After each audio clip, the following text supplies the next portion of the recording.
ऐसे लोग इंसानियत के नाम पे धब्बा हैं, मैं तो ये समझती हूँ। इस तरह के अपराध करने वाले लोगों को सख्त से सख्त सज़ा मिलनी चाहिए और इनकी सज़ा सिर्फ फांसी होनी चाहिए, ऐसा मेरा मानना है। क्या हम ये समझें कि अब लड़कियां सेफ़ नहीं हैं कहीं भी? इस तरह के लोग समाज के लिए कलंक होते हैं। क्या अब हम ये समझ जाएं कि लड़कियां जो हैं ना घर पे ना कहीं बाहर और अपने वर्क प्लेस जहाँ पे इतनी सेफ्टी है वो वहाँ भी सेफ़ नहीं है? आखिर कब रुकेगा इस तरह का बहुत बड़ा जघन्य अपराध? कब इस पे रोक लगेगी, ये अभी हमें समझना पड़ेगा। और फ्रेंड्स, ये व्लॉग जो मैं बना रही हूँ ना, व्यूज़ के लिए नहीं बना रही हूँ। कोई आएगा मेरा व्लॉग देखेगा नहीं देखेगा, मुझे फ़र्क नहीं पड़ रहा है। नमस्ते फ्रेंड्स, और स्वागत करती हूँ मैं आप सबका मेरे चैनल में। और बहुत ही दुखी मन से, बहुत ही भारी मन से मैं ये व्लॉग जो है बना रही हूँ, अपनी बात रख रही हूँ। और जैसे कि आप सब जानते हैं, अभी इतना बड़ा हादसा हुआ है, जघन्य अपराध हुआ है, बहुत बड़ा पाप हुआ है, मैं ये कहूँगी। जितनी इसे कठोर से कठोर शब्द में हम इसकी बात करें वो कम है। कोलकाता केस की बात कर रही हूँ मैं, जो डॉक्टर हैं उनके ऊपर जो ये सारी चीज़ें हुई हैं, उनके साथ जो भी इतनी बुरी तरह से उनके साथ ये घटना घटी है, इसका मैं एक्सप्लेन नहीं कर सकती। इस तरह से ये हुआ है और अब हम इसे अखबारों में, सोशल मीडिया में, न्यूज़ में, सब जगह इसके बारे में सुन रहे हैं कि कैसे और क्या हुआ, इतनी सारी चीज़ें चल रही हैं। तो मुझे ऐसा लगा कि एक सोशल मीडिया पे होने के नाते, एक औरत होने के नाते, एक इंसान होने के नाते मुझे भी इस पे अपनी बात रखनी चाहिए।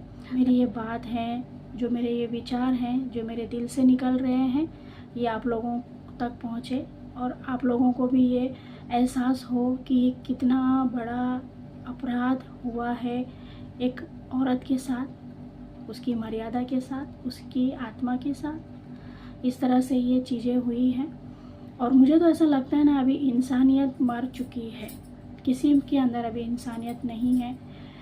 वो लेडी डॉक्टर का, उस लड़की का क्या कसूर था? अपने काम को अच्छी तरह से करना, वफादारी से करना, अपनी ड्यूटी निभाना दिन रात, और लास्ट में उसको क्या फल मिला? इस तरह से उसकी इज्जत के साथ, उसकी आत्मा के साथ खेला गया, उसकी जान गई। ये सारी चीज़ें जब सोचते हैं ना तो इंसान मजबूर हो जाता है कि क्या हो रहा है ये हमारे समाज में। कहाँ से आ रहे हैं ऐसे लोग, ऐसे दरिंदे कहाँ से आ रहे हैं? और अब हम किस पे विश्वास करें? पुलिस पे विश्वास करें कि नहीं करें, ऐसा लग रहा है। और वर्क प्लेस पे जहाँ हम लोग सेफ होते हैं ऐसा माना जाता है, क्या वहाँ के लोगों पे हम विश्वास कर सकते हैं? अभी हम बोलते हैं वहाँ पे सीसीटीवी कैमरा है, आजू बाजू में सीसीटीवी कैमरा है, पर जब किसी के साथ ये इस तरह से घटनाएं होंगी, क्या ये वो टाइम पे काम करेंगे सीसीटीवी कैमरा? ये किसी को बचाएंगे या कोई आएगा हेल्प करने हमारी? मैं ऐसे सोचती हूँ और मजबूर हो गई हूँ मैं सोचने में, ये सब चीज़ें देख के। इंसानियत मुझे ऐसा लगता है कि मर गई है, किसी के अंदर इंसानियत रही नहीं है, विश्वास कर ही नहीं सकते किसी पे, ऐसा लग रहा है अभी। और फ्रेंड्स, जो लोग ऐसा काम करते हैं, इस तरह से अपराध करते हैं, मैं जितने भी शब्दों में इसकी बात करूं, ये मैं तुलना नहीं कर सकती, ऐसा है, एक्सप्लेन नहीं कर सकती हूँ। ऐसे लोग समाज के नाम पे धब्बा है। ऐसे लोग कहाँ से आते हैं? ऐसे लोग ऐसी चीज़ें कैसे वो सोच सकते हैं किसी के साथ करने के लिए? डर नहीं है उनको, खौफ नहीं है किसी का, खुले घूम रहे हैं, उन्हें मालूम है उनके साथ कुछ नहीं हो सकता है और उन्हें ये चीज़ें कुछ नहीं लगती हैं। मतलब किसी के साथ कुछ हो जाए बाद में, और जब पकड़े जाते हैं तो वो बोलते हैं हाँ मैंने किया है, मुझे फांसी दे दो।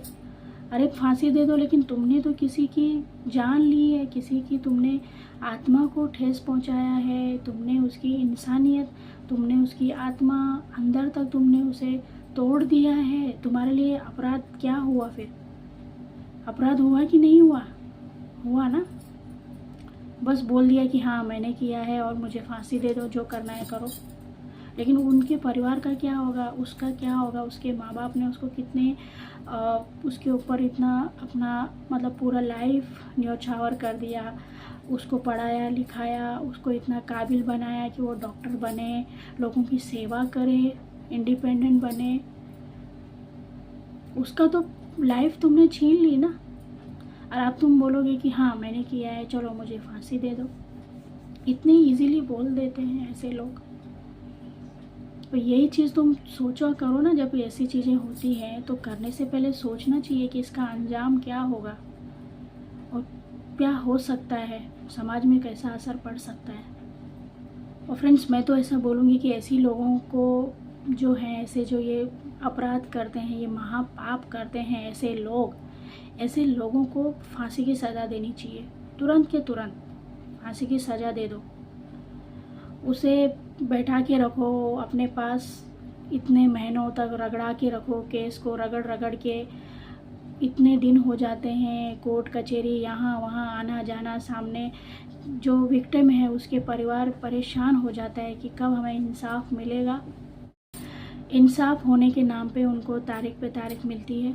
कितना वेट करेंगे वो लोग, कितना वेट कर सकते हैं कोई बूढ़े माँ बाप, कितना वेट करेंगे। आप निर्भया केस आपको याद होगा, दिल्ली का कितना झकझोर दिया था पूरा हिंदुस्तान उस केस से। कितने सालों के बाद उसमें जस्टिस मिला, सबको याद ही है वो केस। तो इस तरह से जो चीज़ें होती हैं ना, कुछ समझ में नहीं आता है कि कैसे ऐसे लोग, ऐसे हैवान, ऐसे शैतान लोग कैसे हो सकते हैं हमारे हिंदुस्तान में। हम इतनी पूजा पाठ करते हैं, हम यहाँ पर इतने रिचुअल्स फॉलो करते हैं, कितनी सारी चीज़ें हमारे इंडिया में हैं, ऐसी इतनी चीज़ें कहीं कंट्रीज़ में नहीं है। सब भगवान को मानते हैं, सबके अपने अपने जो भी जिस धर्म से ताल्लुक़ रखता है। बट कहाँ से ऐसे इंसानों के दिमाग में कैसी ऐसी चीज़ आती है कि वो इस तरह से पाप कर ले, इस तरह से ये काम कर ले और सोचे भी ना एक बार। समझ में नहीं आता है कि कहाँ से ये पाप बढ़ रहा है, कैसे लोग ऐसे इंसान, उसकी प्रवृत्ति कैसे इस तरह से खराब हो रही है, कुछ समझ में नहीं आता है फ्रेंड्स कभी कभी तो। और इस तरह से ये अपराध होते रहेंगे तो लड़कियां, औरत, ओल्ड एज वाले लेडीज़ कहीं भी सेफ नहीं है, ना वो ट्रेन में, ना वो बस में, ना वो वर्क प्लेस में, ना वो खुद के घर में। तो वो कहाँ जाएंगे, किसकी दरवाज़ा खटखटाएंगे, कौन उनको सुरक्षा देगा। पुलिस पे तो विश्वास उड़ गया है अभी, कहाँ वो लोग सेफ रह पाएंगे बोलिए। उनके लिए तो सेफ्टी है ही नहीं ना, है ही नहीं उनके लिए सेफ्टी। अगर होती तो इस तरह से नहीं होता, वो भी एक डॉक्टर के साथ। ऐसे भी नहीं है कि चलो कहीं और जगह हुआ या कहीं भी नहीं होना चाहिए, मैं तो ये बोलूँगी ऐसा अपराध, लेकिन एक वर्क प्लेस पे हो गया, एक सेफ जगह पे हो गया। इमेजिन के बाहर है मेरे तो, कैसे ऐसे हो सकता है, कैसे ऐसे लोग कहाँ से आ रहे हैं, ऐसे लोग, ऐसे शैतान कहाँ से आ रहे हैं। और फ्रेंड्स, ये व्लॉग जो मैं बना रही हूँ ना, व्यूज़ के लिए नहीं बना रही हूँ। कोई आएगा मेरा व्लॉग देखेगा, नहीं देखेगा, मुझे फ़र्क नहीं पड़ रहा है। लेकिन मैंने ये व्लॉग बनाया उन डॉक्टरों का साथ देने के लिए, उनकी एक आवाज़ बनने के लिए, इसलिए मैं ये व्लॉग बना रही हूँ। कोई देखे ना देखे मुझे फ़र्क नहीं पड़ रहा है, लेकिन मुझे ये लगेगा कि मैंने इसके लिए एक वर्ड निकाला और इतने वो लोग प्रोटेस्ट कर रहे हैं। अगर हम उनका साथ देंगे, हम अपनी आवाज़ उठाएंगे तो कितना उनको एक सपोर्ट मिलेगा। भले हम वहाँ नहीं जा सकते कोलकाता, लेकिन हम अपनी बात रख सकते हैं ना, अपने विचार तो रख सकते हैं जिसके भी साथ ये हुआ है, ताकि ये फ्यूचर में ना होए, किसी और के साथ ना हो, सब सेफ रहे। लड़कियों के लिए कुछ कानून में चेंजेस आए, कोई बदलाव आए, कोई नया कानून बने। इस तरह की चीज़ें तो हम कर सकते हैं ना, इसलिए मैंने ये व्लॉग बनाया। और आप अभी ये ना समझिए कि मैंने ये क्यों बनाया, जो ऐसा सोचेंगे कि हाँ भाई बना लिया ये व्लॉग, मैं उनके लिए बोल रही हूँ ये बातें। और मैं तो ये समझती हूँ कि हर एक इंसान को अपनी आवाज़ उठानी चाहिए, भले वो सोशल मीडिया पे हो या ना हो। अपने आसपास अगर किसी के साथ ऐसी घटना होती है तो आप वहाँ पे आवाज़ उठा सकते हो, ठीक है। आपके वर्क प्लेस पे किसी के साथ ऐसी चीज़ें हो सकती हैं तो आप उसका ध्यान दे सकते हो, उसकी कंप्लेन कर सकते हो। किसी बस, किसी ट्रेन में किसी के साथ छेड़छाड़ हो रही है किसी के साथ सॉरी, तो वहाँ पर आप एक्शन ले सकते हो। तो ये वीडियो उनके लिए मैं बना रही हूँ कि अगर ऐसी चीज़ें आपके आसपास कहीं होती है या आपके कलीग्स के साथ, आपके फ्रेंड्स के साथ होती है, तो प्लीज़ प्लीज़ प्लीज़ डरिए नहीं और बोलिए। तो फ्रेंड्स, क्या अभी हमें ऐसा समझना चाहिए कि लड़कियों का पैदा होना ठीक नहीं है? क्या अब हम ये समझें? ये सारी चीज़ें देख के क्या हमारी ये सोच जो है सोचने पे मजबूर हो जाए कि हम ये बातें सोच रहे हैं? क्योंकि जो ये ऐसे हैवान है, ऐसे शैतान है, वो एक माँ के कोख से ही पैदा हुए हैं ना, कहीं आसमान से तो टपके नहीं है। और उनको के अंदर जितनी भी ये बुराइयाँ, इतनी जो ये बेकार की चीज़ें जो हैं, जो ये ऐसा काम करने पे उनको मजबूर कर देती है, वो यहीं जब वो धरती पे पैदा हुए तभी तो उनके मन में ये सारी चीज़ें आई है ना। क्या औरत का होना अभी हमारे लिए श्राप बन गया है? इसका खामियाजा अभी इस तरह से भुगतना पड़ेगा हम औरतों को, लड़कियों को। जो इस तरह से ये घटनाएं होती हैं तो मन को बहुत झकझोर देती है फ्रेंड्स। और इस तरह से बोलने पे हमें विवश हो जाते हैं, इस तरह से हम बोलते हैं। तो ऐसे लोगों का क्या किया जाए? कानून बनाया जाए सख्त से सख्त कि ऐसा करने के लिए वो 100 बार सोचे।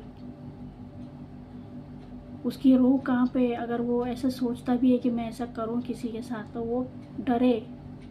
इस तरह से कानून लाने की बहुत सख्त से सख्त ज़रूरत है।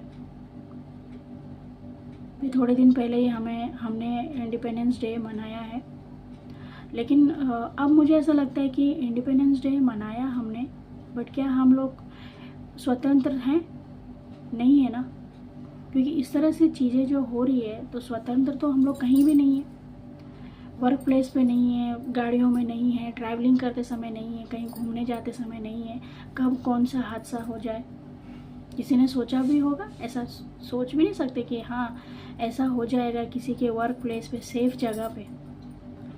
मैंने तो कभी ऐसा सोचा नहीं है कि ऐसा भी हो सकता है। तो इसके लिए क्या किया जा सकता है? कानून को कड़े से कड़े कदम उठाने पड़ेंगे ताकि ऐसे जो ये लोग हैं, ऐसे फिर रहे हैं यहाँ वहाँ, उनको पकड़ के उनको कड़ी से कड़ी सज़ा दी जाए और समाज के लिए एक एग्जाम्पल सेट हो, ताकि सख्त से सख्त कानून बनना चाहिए और इसके ऊपर जल्द से जल्द काम होना चाहिए, ऐसा मुझे लगता है। और मेरे ख्याल से आप लोग को भी लगता होगा, आप भी मेरे से एग्री करेंगे। और फ्रेंड्स, लास्ट में मैं ये बोलना चाहूँगी कि जो इस केस में चीज़ें चल रही है, सीबीआई जांच चल रही है, वो जल्द से जल्द इस केस में कार्रवाई करे और जो दोषी है, अभी चल रही है प्रक्रिया कानून की, तो जो भी इसमें इन्वॉल्व है, कितने लोग हैं, एक है, कितने हैं, आगे पता चलेगा हमें जैसे जैसे केस में नया मोड़ आएगा। तो जल्द से जल्द उनके ऊपर कार्रवाई होनी चाहिए, कोई भी डिले इसमें होना नहीं चाहिए। जल्द से जल्द उनको सज़ा मिलनी चाहिए ताकि समाज के लिए एग्जाम्पल सेट हो और कोई भी इंसान ये करने के लिए भविष्य में सोचे ना। तो इस तरह से कठोर कानून बनाना पड़ेगा। और जल्द से जल्द जितने भी डॉक्टर प्रोटेस्ट कर रहे हैं वो इसीलिए कर रहे हैं, ये जस्टिस के लिए, तो जस्टिस मिलना ही चाहिए। और अगर जस्टिस नहीं मिलेगा तो समाज में विश्वास उठ जाएगा, हर एक चीज़ पे, ये अच्छाई पे विश्वास उठ जाएगा, कानून व्यवस्था में विश्वास उठ जाएगा अगर जस्टिस नहीं मिला तो। फ्रेंड्स, एक और बात मैं कहना चाहूँगी, हमारी आवाज़ को दबाने के लिए लोगों बहुत कोशिश करेंगे, जैसे कि डॉक्टरों की आवाज़ को दबाने के लिए की जा रही है, जिस तरह से मैंने न्यूज़ में देखा। तो ऐसे कोशिशें होती रहेगी, लेकिन हमें हारना नहीं है, क्योंकि हमें किसी को जस्टिस देना है, ठीक है। तो इस तरह से मैं आप लोगों से भी कहना चाहूँगी कि प्लीज़ प्लीज़ आप भी इस जस्टिस की मुहिम में अपना सहयोग दें, और इसके ऊपर आपकी जो भी राय है वो रखें, सोशल मीडिया हो या फिर जहाँ भी आप आते जाते हो कहीं भी, तो आप अपनी भी एक राय रखें। और उस परिवार ने अपनी बेटी खोई है, वो हम ही में से कोई एक थी, ऐसा मैं कह सकती हूँ, ऐसा हम कह सकते हैं। हमें उनका साथ देना है। फ्रेंड्स, भगवान के बाद हम किस पे भरोसा करते हैं? डॉक्टर्स पे ना। तो जब डॉक्टर्स के साथ ही ऐसा हो, डॉक्टर्स ही सेफ ना हो, और उनके साथ जिसने किया है ये काम, वो है जो हमारी सुरक्षा के लिए जिन्हें रखा गया है, जो हमारी सुरक्षा करना उनका काम है। जब ये उन्होंने अपराध किया है, तो हम जो चोर लोग होते हैं, जो बदमाश होते हैं, उनके ऊपर क्या भरोसा कर सकते हैं? वो तो और ख़राब होते हैं ना। कानून के अधिकारी ऐसा कर सकते हैं, तो बाकी लोगों पे क्या भरोसा किया जा सकता है? तो हमें अपनी आवाज़ जो है ये उठानी है जब तक कि जस्टिस ना मिले। तो फ्रेंड्स, अब बस मैं ज़्यादा नहीं बोलना चाहूँगी। जितनी भी बातें मेरे अंदर थी, इतनी चल रही थी बातें, वो मैंने बोल दी आपके सामने। और हमें इंतज़ार करना पड़ेगा, कितना इंतज़ार करना पड़ेगा आई डोंट नो। और उम्मीद है कि इंसाफ होगा, जस्टिस मिलेगा, और कानून व्यवस्था पे हमें थोड़ा भरोसा रखना पड़ेगा, और मिलना ही चाहिए जस्टिस। क्योंकि इस तरह से अपराध छोटा हो या बड़ा हो, अपराध होता है, भले वो किसी के भी साथ हो, छोटे के साथ हो, बड़े के साथ हो, जानवर के साथ हो, इंसान के साथ हो, अपराध होता है, छोटा बड़ा नहीं होता है। तो इसके लिए हमें थोड़ा इंतज़ार करना पड़ेगा फ्रेंड्स। और मुझे ऐसी उम्मीद है, हम सबको ऐसी उम्मीद रखना है कि ज़रूर इंसाफ मिलेगा। तो चलिए फिर, नमस्ते।